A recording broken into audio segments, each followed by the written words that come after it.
We're honored to have with us two renowned keynote speakers for a historic edition of our lecture series. With 1,900, I would say almost 2,000, people present here in the hall, there is the largest audience ever for the series. This is without a doubt due to the caliber of our keynote speakers, and I would like to express my gratitude to them for accepting our invitation. De plusieurs points de vue, je crois qu'on peut s'accorder pour dire que la crise financière trouve son origine dans une mauvaise gouvernance. La toile de fond est bien connue, un modèle de croissance déséquilibré et finalement intenable à long terme, reposant sur des pays systématiquement emprunteurs, excessivement emprunteurs, et des pays systématiquement épargnants, sans doute excessivement épargnants. Dans beaucoup de pays, des inégalités qui augmentent. Il est intéressant de voir qu'aux États-Unis, le niveau des inégalités de revenus, juste avant la crise financière, là, avait retrouvé le niveau des inégalités juste avant la crise de 29, comme si cette tension inégalitaire était aussi un des éléments de l'explosion du système.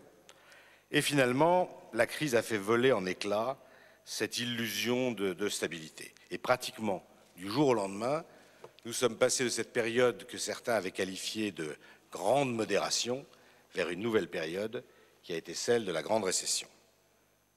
La raison pour laquelle il faut de la stabilité économique et financière, c'est que c'est la condition de la paix.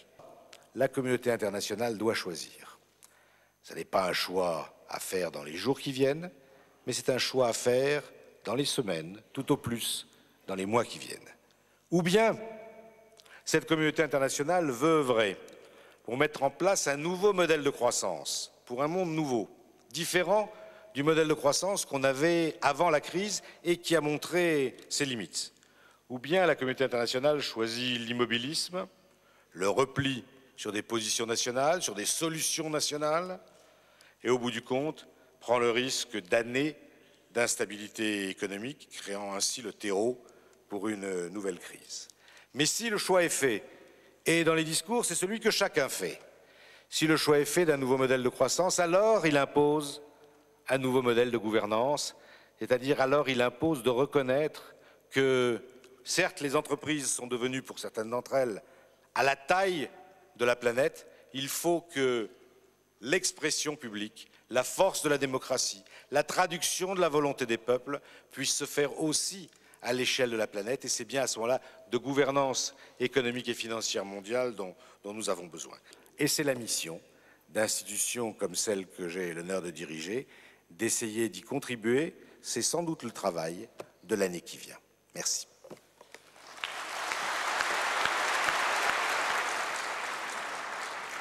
Dans l'histoire moderne, les crises ont été à la fois la conséquence d'échecs de gouvernance et la cause de progrès de gouvernance. Et cette leçon vaut aussi bien au plan international qu'au plan national, si l'on veut bien considérer les conflits armés comme des formes ultimes de crise. Eh bien, cette leçon s'applique aussi à la crise financière, puis économique mondiale qui a éclaté en 2007-2008. Et ma thèse, qui est proche de celle que vient de développer Dominique Strauss-Kahn, surprise, surprise, ma thèse est que cette crise trouve son origine dans les désordres qui ont progressivement affecté l'ordre institué au lendemain de la Seconde Guerre mondiale, mais aussi que cette crise offre l'opportunité de reconstruire une cohérence dans la gouvernance économique globale. Instruits par les dérives des années 30, qui furent considérées parmi les causes du cataclysme de la Seconde Guerre mondiale, les penseurs, les gouvernements, ont mis en place entre 1945 et 1948 un système de gouvernance économique internationale. Ce système a par la suite connu des ruptures qui ont mis à mal les cohérences idéologiques, les cohérences fonctionnelles qui en assuraient le soutènement.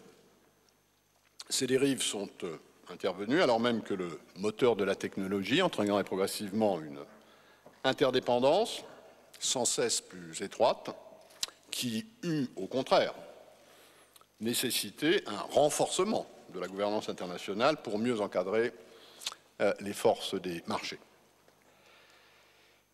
Et si l'on apparente la crise financière récente à celle des années 30 ou 40, elle doit, à son tour, conduire à un réexamen d'ensemble de la gouvernance économique mondiale. Certes, nous le savons, l'histoire ne repasse pas les plats, et un nouvel ordre ne sera pas à l'image du précédent. Mais je crois que les principes qui devraient en constituer les fondements n'ont guère varié. J'en vois pour l'essentiel 3. Des objectifs partagés, des disciplines acceptées et des instruments adaptés. Premier fondement des objectifs partagés, il s'agit ici du périmètre des enjeux à reconnaître explicitement comme des objectifs globaux communs. Le plein emploi des ressources humaines, le développement, le progrès social, un système monétaire stable, des échanges ouverts, la soutenabilité environnementale, en gros, un nouveau modèle de croissance, disait à l'instant Dominique Strauss-Kahn. Tous éléments à considérer dans leur ensemble, dans les articulations qui les relient et dans les arbitrages qu'impliquent de possibles contradictions. Deuxième fondement, des disciplines acceptées. La globalisation ne peut être maîtrisée que si l'interdépendance est reconnue comme posant des limites à l'autonomie et à la souveraineté des nations.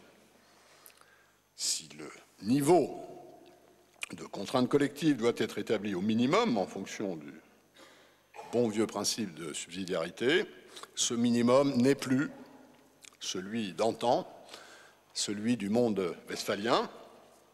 Il implique davantage de renoncements explicites à la souveraineté nationale. Alors pourquoi accepter ces renoncements, me dira-t-on, au risque d'affaiblir dangereusement les garanties de sécurité, de solidarité qu'offre la souveraineté nationale?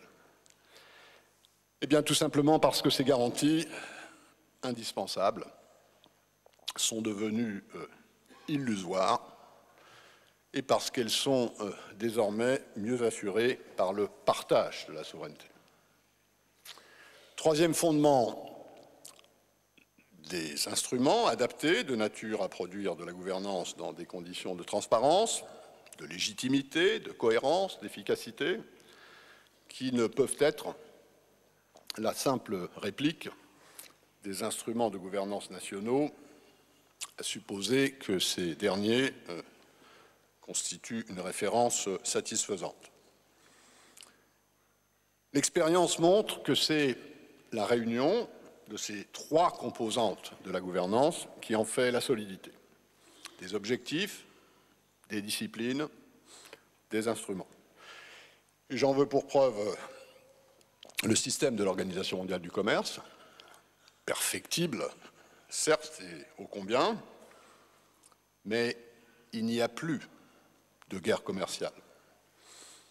Et l'épreuve de la crise a montré que la simultanéité d'un consensus sur les vertus de l'ouverture des échanges, de l'existence de règles multilatérales éprouvées et de la mise en œuvre de mécanismes contraignants, cette simultanéité a permis, jusqu'à présent, d'éviter la déflagration protectionniste que nous redoutions, pour beaucoup d'entre nous, il y a 2 ans.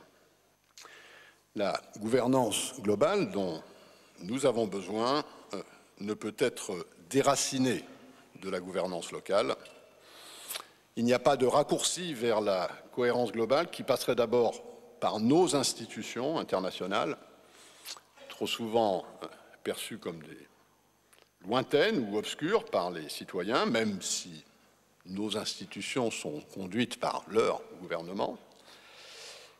La bonne gouvernance internationale ne consiste pas, à mes yeux, à globaliser des problèmes locaux, mais au contraire à localiser des problèmes globaux.